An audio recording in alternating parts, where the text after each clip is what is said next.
Yellow Dwarf. Once upon a time there lived a queen who had been the mother of a great many children, and of them all only one daughter was left, but then she was worth at least 1,000. Her mother, who, since the death of the king her father, had nothing in the world she cared for so much as this little princess, was so terribly afraid of losing her that she quite spoiled her, and never tried to correct any of her faults. The consequence was that this little person, who was as pretty as possible, and was one day to wear a crown, grew up so proud and so much in love with her own beauty that she despised everyone else in the world.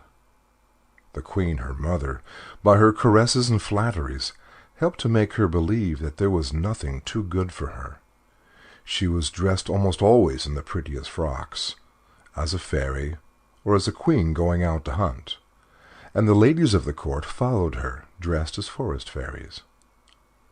And to make her more vain than ever, the queen caused her portrait to be taken by the cleverest painters, and sent it to several neighboring kings with whom she was very friendly.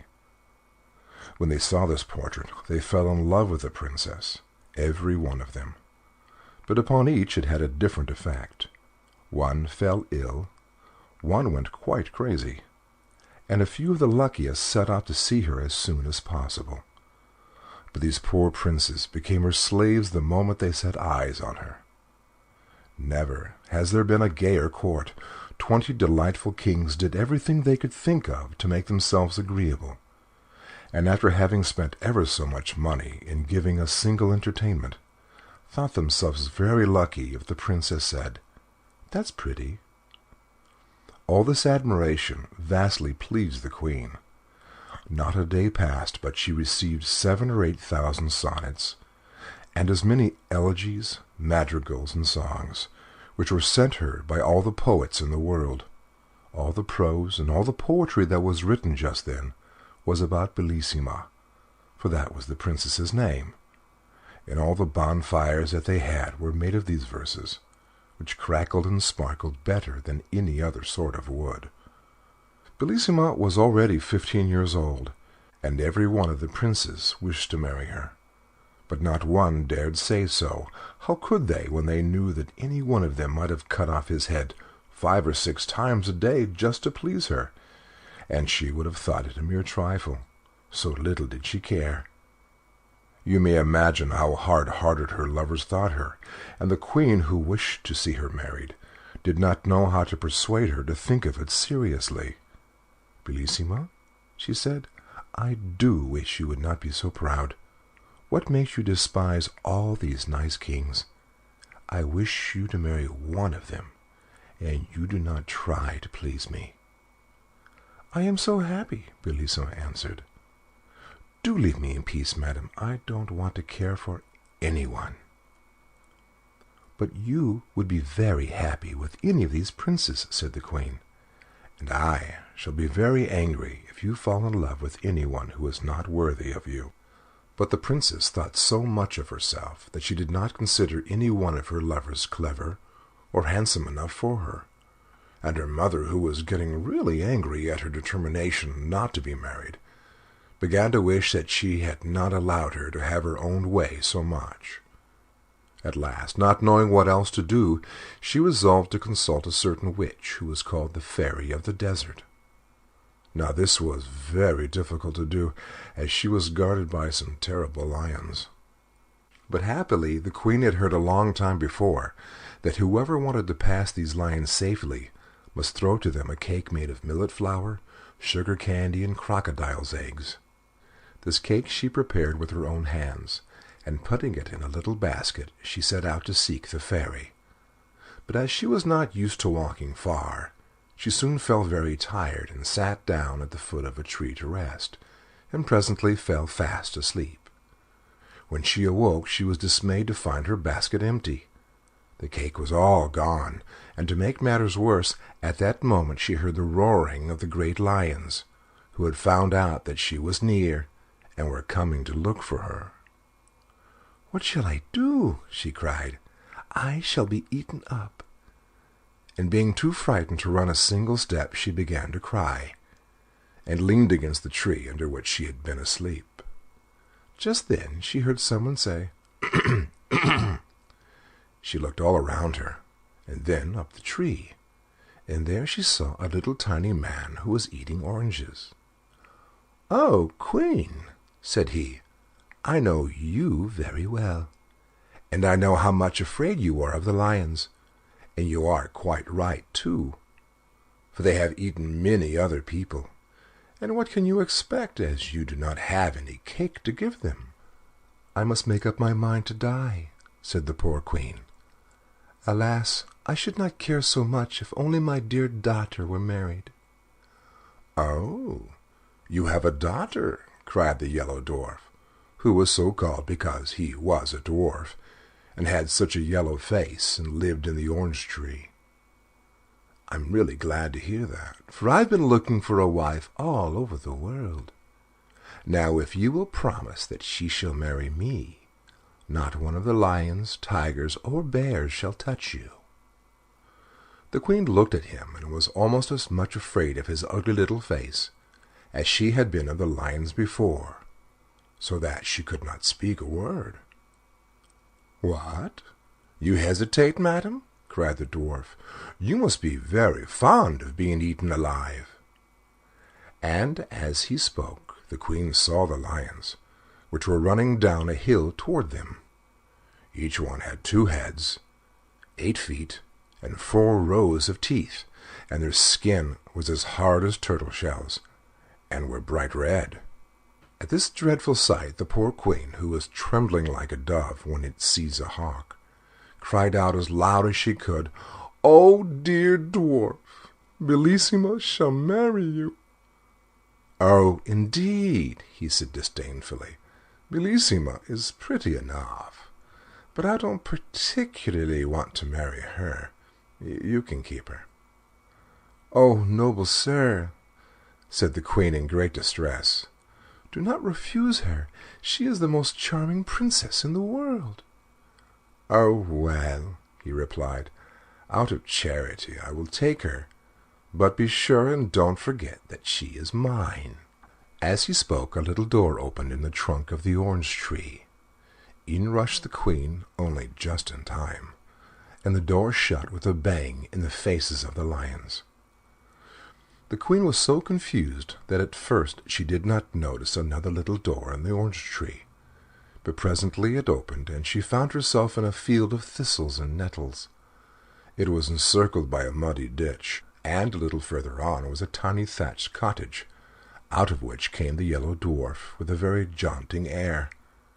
He wore wooden shoes and a little yellow coat, and as he had no hair and very long ears, he looked altogether a shocking little object. "I am delighted," he said to the Queen, "that as you are to be my mother-in-law, you should see the house in which your Bellissima will live with me. With these thistles and nettles she can feed a donkey which she can ride whenever she likes. Under this humble roof no weather can hurt her. She will drink the water of this brook, and eat frogs which grow very fat about here.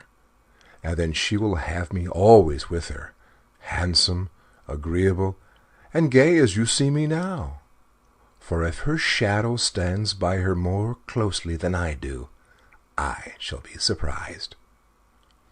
The unhappy Queen, seeing all at once what a miserable life her daughter would have with this dwarf, could not bear the idea, and fell down insensible without saying a word. When she revived, she found to her great surprise that she was lying in her own bed at home, and what was more, that she had on the loveliest lace nightcap that she had ever seen in her life. At first she thought that all her adventures, the terrible lions, and her promise to the Yellow Dwarf that he should marry Bellissima, must have been a dream. But there was the new cap with its beautiful ribbon and lace to remind her that it was all true, which made her so unhappy that she could neither eat, drink, nor sleep for thinking of it. The princess, who, in spite of her wilfulness, really loved her mother with all her heart, and was much grieved when she saw her looking so sad, and often asked her what was the matter. But the queen, who didn't want her to find out the truth, only said that she was ill, or that one of her neighbors was threatening to make war against her. Bellissima knew quite well that something was being hidden from her, and that neither of these was the real reason of the queen's uneasiness. So she made up her mind that she would go and consult the fairy of the desert about it, especially as she had often heard how wise she was, and she thought at the same time she might ask her advice as to whether it would be as well to be married or not. So, with great care, she made some of the proper cake to pacify the lions, and one night went up to her room very early, pretending that she was going to bed. But instead of that, she wrapped herself in a long white veil, and went down a secret staircase, and set off all by herself to find the witch.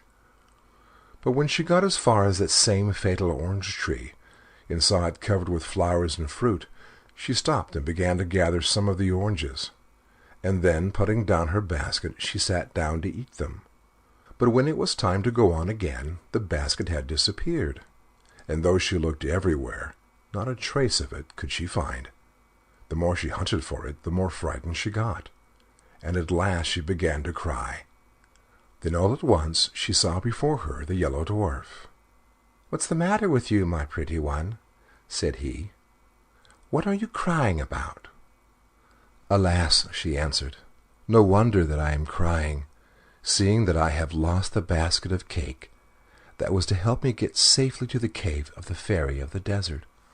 "And what do you want with her, pretty one?" said the little monster. "For I am a friend of hers, and, for the matter of that, I am quite as clever as she is."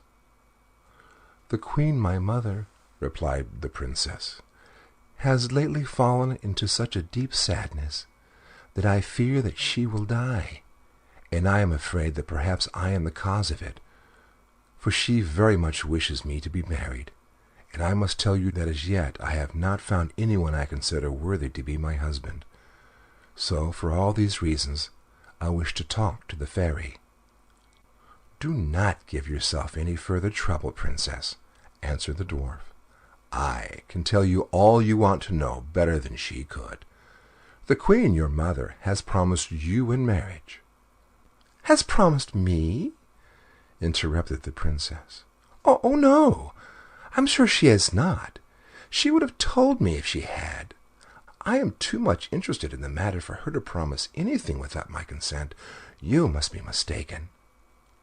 "Beautiful princess," cried the dwarf suddenly, throwing himself on her knees before her, "I flatter myself that you will not be displeased at her choice when I tell you that it is to me she has promised the happiness of marrying you." "You?" cried Bellissima, starting back. "My mother wishes me to marry you? How can you be so silly as to think such a thing?" "It isn't that I care much to have that honor," cried the dwarf angrily. "But here are the lions coming. They'll eat you up in 3 mouthfuls, and there will be an end of you and your pride." And indeed, at that moment, the poor princess heard the dreadful howls coming nearer and nearer. "What shall I do?" she cried. "Must all my happy days come to an end like this?"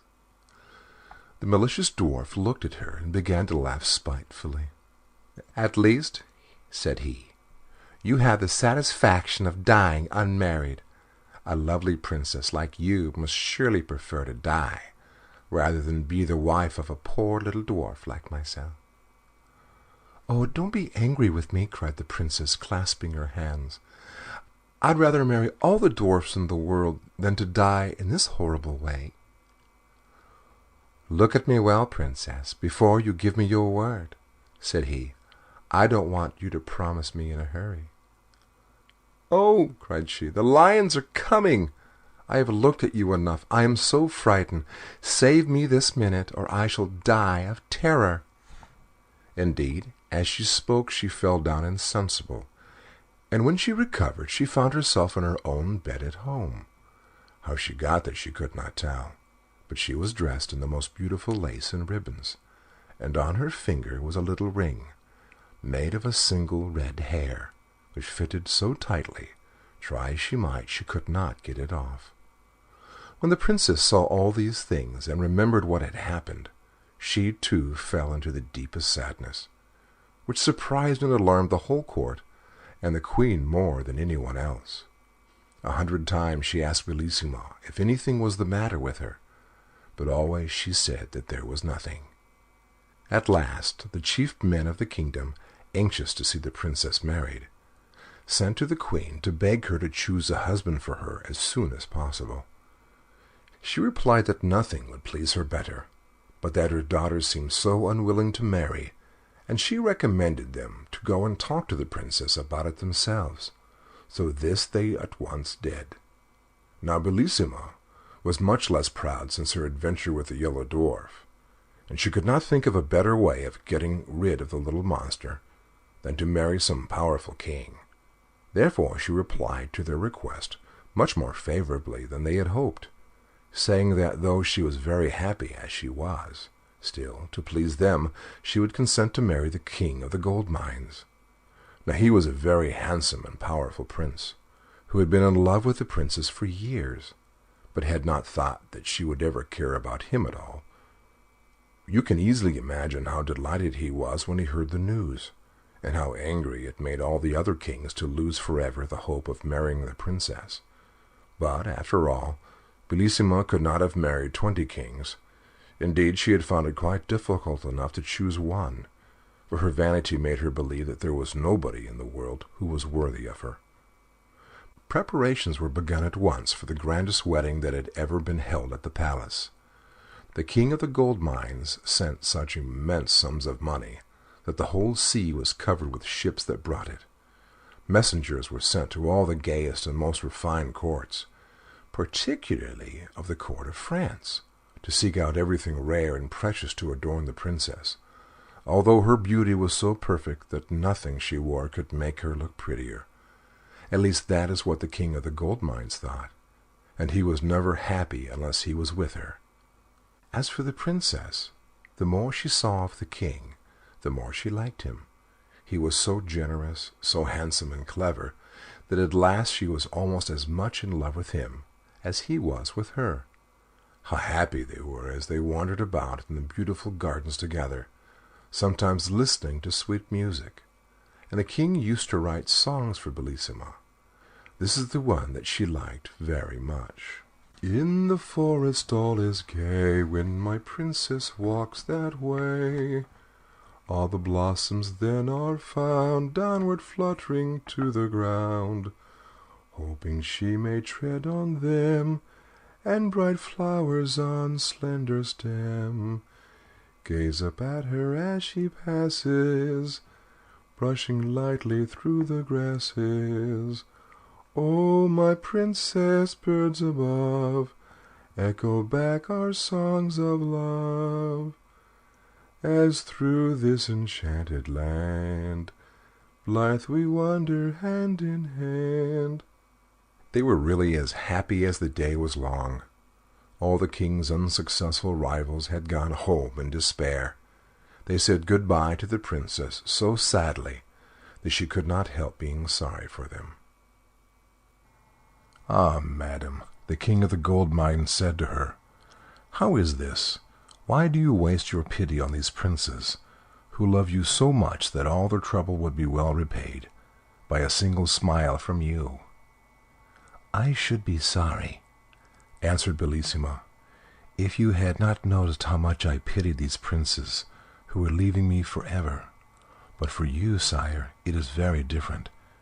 You have every reason to be pleased with me, but they are going sorrowfully away, so you must not grudge them my compassion." The king of the gold mines was quite overcome by the princess's good-natured way of taking his interference, and, throwing himself at her feet, he kissed her hand 1,000 times and begged her to forgive him. At last the happy day came. Everything was ready for Bellissima's wedding.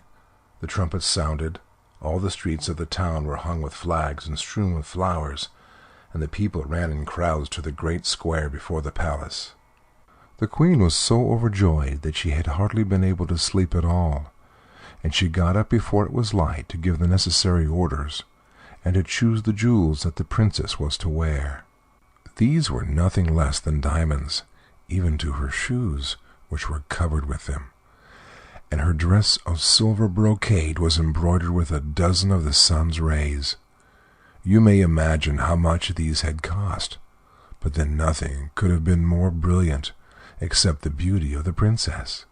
Upon her head she wore a splendid crown, her lovely hair waved nearly to her feet, and her stately figure could easily be distinguished among all the ladies who attended her.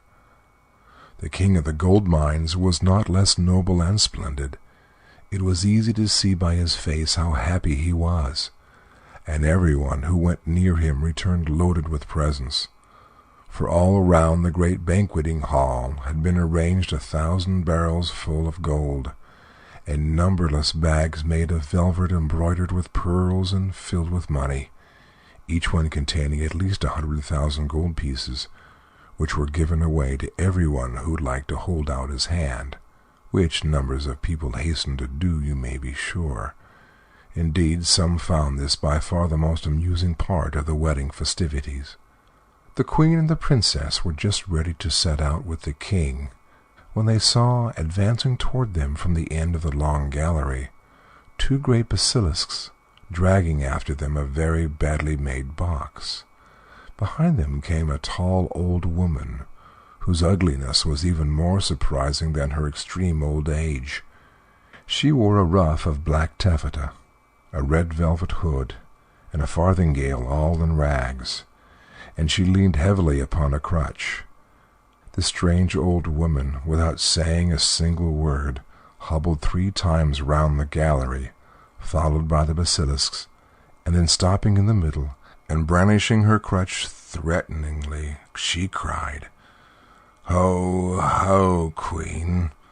Ho, ho, princess! Do you think you are going to break with impunity the promise that you made to my friend the Yellow Dwarf? I am the fairy of the desert. Without the Yellow Dwarf and his orange tree, my great lions would soon have eaten you up, I can tell you. And in fairyland we do not suffer ourselves to be insulted like this. Make up your minds at once what you will do, for I vow that you shall marry the Yellow Dwarf. If you don't, may I burn my crutch." "Ah, princess," said the queen, weeping, "what is this that I hear? What have you promised?" "Ah, my mother," replied Bellissima sadly, "what did you promise yourself?" The king of the gold mines, indignant at being kept from his happiness by this wicked old woman, went up to her, and threatening her with his sword, said, "Get away out of my country at once, and forever, miserable creature, lest I take your life, and so rid myself of your malice." He had hardly spoken these words when the lid of the box fell back on the floor with a terrible noise, and to their horror out sprang the Yellow Dwarf, mounted upon a great Spanish cat. "Rash youth," he cried, rushing between the fairy of the desert and the king, "dare to lay a finger on this illustrious fairy? Your quarrel is with me only. I am your enemy and your rival. That faithless princess, who would have married you, is promised to me. See if she has not upon her finger a ring made of one of my hairs. Just try to take it off, and you will soon find out that I am more powerful than you are." "Wretched little monster," said the king, "do you dare to call yourself the princess's lover, and to lay claim to such a treasure? Do you know that you are a dwarf, that you are so ugly that one cannot bear to look at you, and that I should have killed you myself long before this, if you had been worthy of such a glorious death?" The Yellow Dwarf, deeply enraged at these words, set spurs to his cat, which yelled horribly, and leaped hither and thither, terrifying everybody except the brave king, who pursued the dwarf closely till he, drawing a great knife with which he was armed, challenged the king to meet him in single combat, and rushed down to the courtyard of the palace with a terrible clatter. The king, quite provoked, followed him hastily, but they had hardly taken their places facing one another, and the whole court had only just had time to rush out upon the balconies to watch what was going on, when suddenly the sun became red as blood, and it was so dark that they could scarcely see at all. The thunder crashed, and the lightning seemed as if it must burn up everything. The two basilisks appeared, one on each end of the bad dwarf, like giants, mountains high, and fire flew from their mouths and ears until they looked like flaming furnaces. None of these things could terrify the noble young king, and the boldness of his looks and actions reassured those who were looking on, and perhaps even embarrassed the Yellow Dwarf himself. But even his courage gave way when he saw what was happening to his beloved princess. For the fairy of the desert, looking more terrible than before, mounted upon a winged griffin, and with long snakes coiled round her neck, had given her such a blow with the lance she carried that Bellissima fell into the queen's arms bleeding and senseless. Her fond mother, feeling as much hurt by the blow as the princess herself, uttered such piercing cries and lamentations that the king, hearing them, entirely lost his courage and presence of mind. Giving up the combat, he flew toward the princess to rescue her or die with her. But the Yellow Dwarf was too quick for him.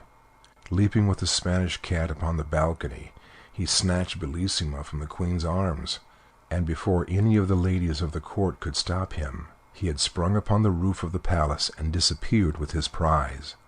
The king, motionless with horror, looked on despairingly at this dreadful occurrence, which he was quite powerless to prevent. And to make matters worse, his sight failed him. Everything became dark, and he felt himself carried along through the air by a strong hand.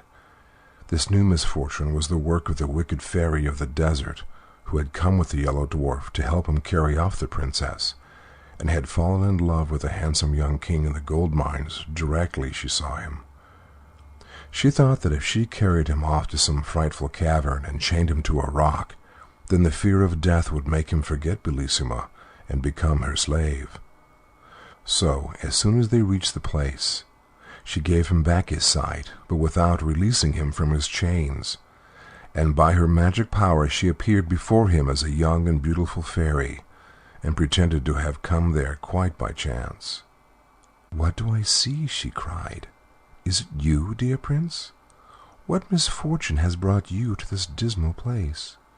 The king, who was quite deceived by her altered appearance, replied, "Alas, beautiful fairy, the fairy who brought me here first took away my sight, but by her voice I recognized her as the fairy of the desert, though what she should have carried me off for I cannot tell you." "Ah," cried the pretended fairy, "if you have fallen into her hands, you won't get away until you have married her. She has carried off more than one prince like this, and she will certainly have anything she takes a fancy to." While she was thus pretending to be sorry for the king, he suddenly noticed her feet, which were like those of a griffin, and knew in a moment that this must be the fairy of the desert, for her feet were the one thing she could not change, however pretty she might make her face. Without seeming to have noticed anything, he said in a confidential way, "Not that I have any dislike for the fairy of the desert, but I really cannot endure the way in which she protects the Yellow Dwarf, and keeps me chained here like a criminal. It is true that I love a charming princess, but if the fairy should set me free, my gratitude will oblige me to love her only." "Do you really mean what you say, prince?" said the fairy, quite deceived. "Surely," replied the prince. "How could I deceive you? You see, it is so much more flattering to my vanity to be loved by a fairy than by a simple princess. But even I am dying of love for her. I shall pretend to hate her until I am set free." The fairy of the desert, quite taken in by these words, resolved at once to transport the prince to a pleasanter place. So making him mount her chariot, to which she had harnessed swans instead of the bats which generally drew it, away she flew with him. But imagine the distress of the prince when, from the giddy height at which they were rushing through the air, he saw his beloved princess in a castle built of polished steel, the walls of which reflected the sun rays so hotly that no one could approach it without being burned to a cinder. Bellissima was sitting in the thicket by a brook, leaning her head upon her hand and weeping bitterly. But just as they passed, she looked up and saw the king and the fairy of the desert. Now the fairy was so clever that she could not only seem beautiful to the king, but even the poor princess thought her the most lovely being that she had ever seen. "What?" she cried.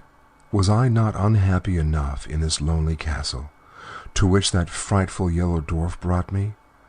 Must I also be made to know that the king of the gold mines ceased to love me as soon as he lost sight of me? But who can my rival be, whose fatal beauty is greater than mine?" While she was saying this, the king, who really loved her as much as ever, was feeling terribly sad at being so rapidly torn away from his beloved princess. But he knew too well how powerful the fairy was to have any hope of escaping from her, except by great patience and cunning. The fairy of the desert had also seen Bellissima, and she tried to read in the king's eyes the effect that this unexpected sight had had upon him. "No one can tell you what you wish to know better than I can," said he. "This chance meeting with an unhappy princess for whom I once had a passing fancy, before I was lucky enough to meet you, has affected me a little, I admit. But you are so much more to me than she is, that I would rather die than leave you." "Ah, Prince," she said, "can I believe that you really love me so much?" "Time will show, madam," replied the king. "But if you wish to convince me that you have some regard for me, do not, I beg of you, refuse to aid Bellissima." "Do you know what you are asking?" said the fairy of the desert, frowning and looking at him suspiciously. "Do you want me to employ my art against the Yellow Dwarf, who is my best friend, and take away from him a proud princess, whom I can but look upon as a rival?" The king sighed, but made no answer. Indeed, what was there to be said to such a clear-sighted person? At last they reached a vast meadow, gay with all sorts of flowers. A deep river surrounded it, and many little brooks murmured softly under the shady trees, where it was always cool and fresh. A little way off stood a splendid palace, the walls of which were of transparent emeralds. As soon as the swans which drew the fairy's chariot had alighted under a porch which was paved with diamonds and had arches of rubies, they were greeted on all sides by thousands of beautiful beings, who came to meet them joyfully, singing these words: "When love within a heart would reign, useless to strive against him 'tis. The proud but feel a sharper pain, and make a greater triumph his." The fairy of the desert was delighted to hear them sing of her triumphs. She led the king into the most splendid room that can be imagined, and left him alone for a little while, just that he might not feel that he was a prisoner. But he felt sure that she had not really gone quite away, but was watching him from some hiding place. So walking up to a great mirror, he said to it, "Trusty counselor, let me see what I can do to make myself agreeable to the charming fairy of the desert, for I can think of nothing but how to please her." And he at once set to work to curl his hair, and seeing upon a table a grander coat than his own, he put it on carefully. The fairy came back so delighted that she could not conceal her joy. "I am quite aware of the trouble you have taken to please me," said she, "and I must tell you that you have succeeded perfectly already. You see, it is not difficult to do if you really care for me." The king, who had his own reasons for wishing to keep the old fairy in a good humor, did not spare pretty speeches, and after a time he was allowed to walk by himself upon the seashore.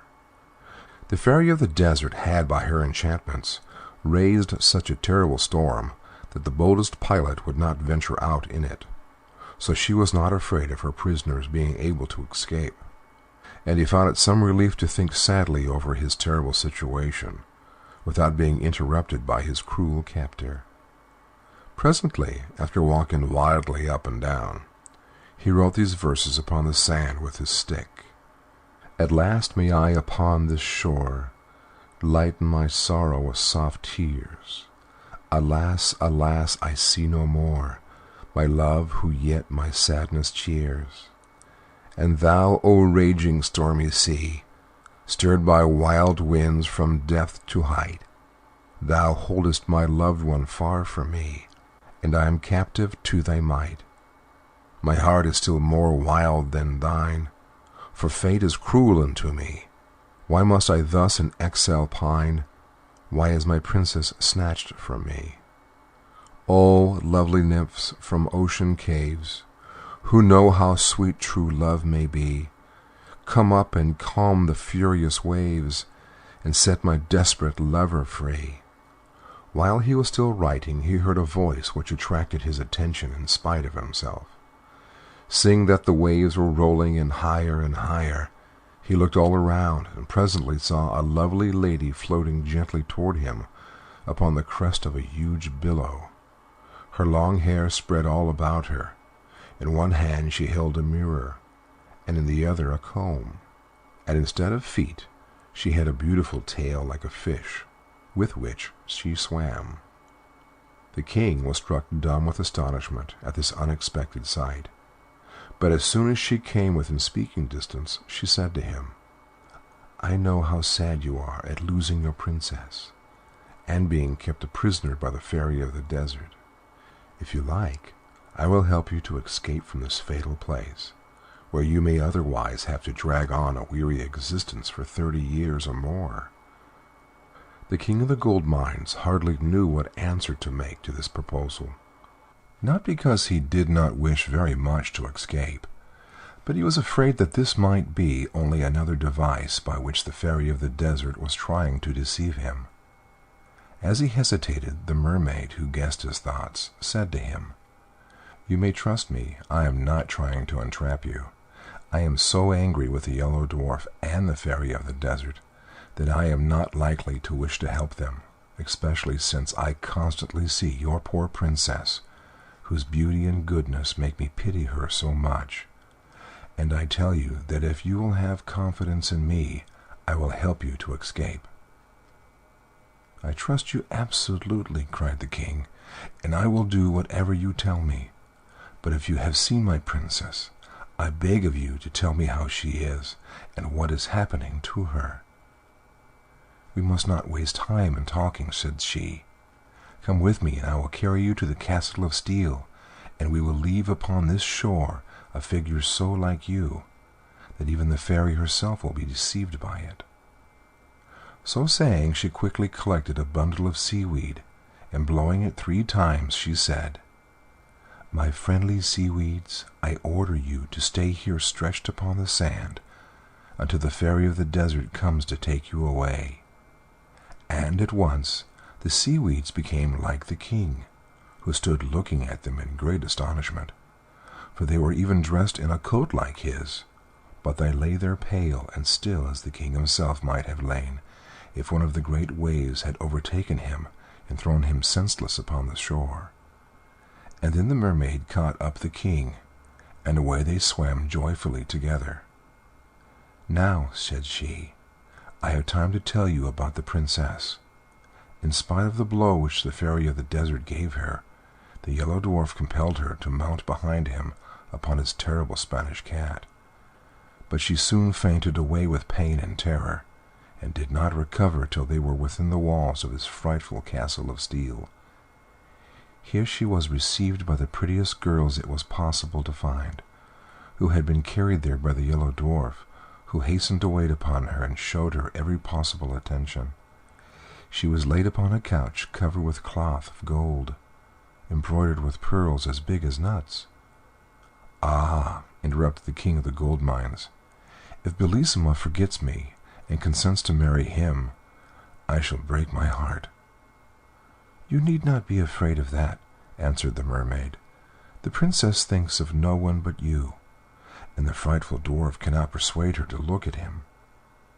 "Pray go on with your story," said the king. "What more is there to tell?" replied the mermaid.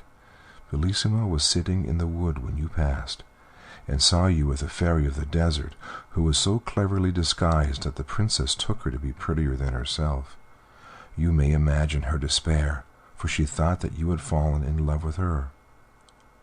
"She believes that I love her?" cried the king. "What a fatal mistake! What is to be done to undeceive her?" "You know best," answered the mermaid, smiling kindly at him. "When people are in as much love as one another as you two are, they don't need advice from anyone else." As she spoke, they reached the castle of steel, the side next to the sea being the only one which the Yellow Dwarf had left unprotected by the dreadful burning walls. "I know quite well," said the mermaid, "that the princess is sitting by the brookside, just where you saw her as you passed. But as you will have many enemies to fight with before you can reach her, take this sword. Armed with it, you may dare any danger and overcome the greatest difficulties. Only beware of one thing, that is, never to let it fall from your hand. Farewell. Now I will wait by that rock, and if you need my help in carrying off your beloved princess, I will not fail you, for the queen, her mother, is my best friend, and it was for her sake that I went to rescue you." So saying, she gave to the king a sword made of a single diamond, which was more brilliant than the sun. He could not find words to express his gratitude, but he begged her to believe that he fully appreciated the importance of her gift, and would never forget her help and kindness. We must now go back to the fairy of the desert. When she found that the king did not return, she hastened out to look for him, and reached the shore with 100 of the ladies of her train, loaded with splendid presents for him. Some carried baskets full of diamonds, other golden cups of wonderful workmanship, and amber, coral, and pearls. Others, again, balanced upon their heads bales of the richest and most beautiful stuffs, while the rest brought fruit and flowers and even birds. But what was the horror of the fairy, who followed this gay troop, when she saw stretched upon the sands the image of the king which the mermaid had made with the seaweeds. Struck with astonishment and sorrow, she uttered a terrible cry, and threw herself down beside the pretended king, weeping and howling and calling upon her 11 sisters, who were also fairies, who came to her assistance. But they were all taken in by the image of the king, for clever as they were, the mermaid was still cleverer, and all they could do was to help the fairy of the desert to make a wonderful monument over what they thought was the grave of the king of the gold mines. But while they were collecting jasper and porphyry, agate and marble, gold and bronze, statues and devices to immortalize the king's memory, he was thanking the good mermaid and begging her still to help him, which she graciously promised to do as she disappeared. And then he set out for the castle of steel. He walked fast, looking anxiously round him, and longing once more to see his darling Bellissima. But he had not gone far before he was surrounded by 4 terrible sphinxes, who would very soon have torn him to pieces with their sharp talons, if it had not been for the mermaid's diamond sword. For no sooner had he flashed it before their eyes, than down they fell at his feet quite helpless, and he killed them with one blow. But he had hardly turned to continue his search, when he met 6 dragons covered with scales that were harder than iron. Frightful as this encounter was, the king's courage was unshaken, and by the aid of his wonderful sword he cut them in pieces one after the other. Now he hoped his difficulties were over, but at the next turning he was met by one which he did not know how to overcome. 24 pretty and graceful nymphs advanced toward him, holding garlands of flowers, with which they barred the way. "Where are you going, Prince?" they said. "It is our duty to guard this place, and if we let you pass, great misfortunes will happen to you and us. We beg you not to insist upon going on. Do you want to kill 24 girls who have never displeased you in any way?" The king did not know what to do or to say, but as he hesitated, a voice in his ear said, "Strike, strike, and do not spare, or your princess is lost forever." So, without reply to the nymphs, he rushed forward instantly, breaking the garlands and scattering them in all directions, and then went on without further hindrance to the little wood where he had seen Bellissima. She was seated by the brook, looking pale and weary when he reached her, and he would have thrown himself down at her feet, but she drew herself away from him with as much indignation as if he had been the Yellow Dwarf. "Ah, Princess," he cried, "do not be angry with me. Let me explain everything. I am not faithless or to blame for what has happened. I am a miserable wretch who has displeased you without being able to help myself." "Ah," cried Bellissima, "did I not see you flying through the air with the loveliest being imaginable? Was that against your will?" "Indeed it was, Princess," he answered. "The wicked fairy of the desert, not content with chaining me to a rock, carried me off in her chariot to the other end of the earth, where I should even now be a captive but for the unexpected help of a friendly mermaid, who brought me here to rescue you, my princess, from the unworthy hands that hold you. Do not refuse the aid of your most faithful lover." So saying, he threw himself at her feet and held her by her robe. But, alas, in so doing he let fall the magic sword, and the Yellow Dwarf, who was crouching behind a lettuce, no sooner saw it than he sprang out and seized it, well knowing its wonderful power. The princess gave a cry of terror on seeing the dwarf, but this only irritated the little monster. Muttering a few magical words, he summoned 2 giants who bound the king with great chains of iron.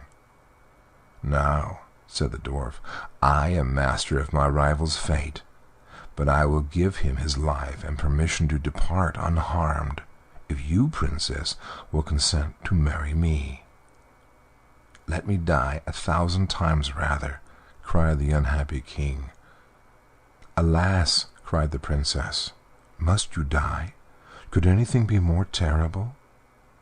"That you should marry that little wretch would be far more terrible," answered the king. "At least," continued she, "let us die together." "Let me have the satisfaction of dying for you, my princess," said he. "Oh, no, no," she cried, turning to the dwarf. "Rather than I will do as you wish." "Cruel princess," said the king, "would you make my life horrible to me by marrying another before my eyes?" "Not so," replied the Yellow Dwarf. "You are a rival of whom I am too much afraid. You shall not see our marriage." So saying, in spite of Bellissima's tears and cries, he stabbed the king to the heart with a diamond sword. The poor princess, seeing her lover lying dead at her feet, could no longer live without him. She sank down by him and died of a broken heart. So ended these unfortunate lovers, whom not even the mermaid could help, because all the magic power had been lost with the diamond sword.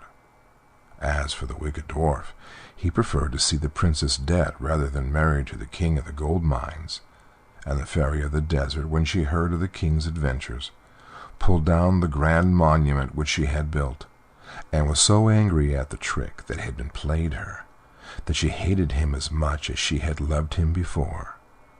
The kind mermaid, grieved at the sad fate of the lovers, caused them to be changed into 2 palm trees, which stand always side by side, whispering together of their faithful love, and caressing one another with their interlacing branches. End of story.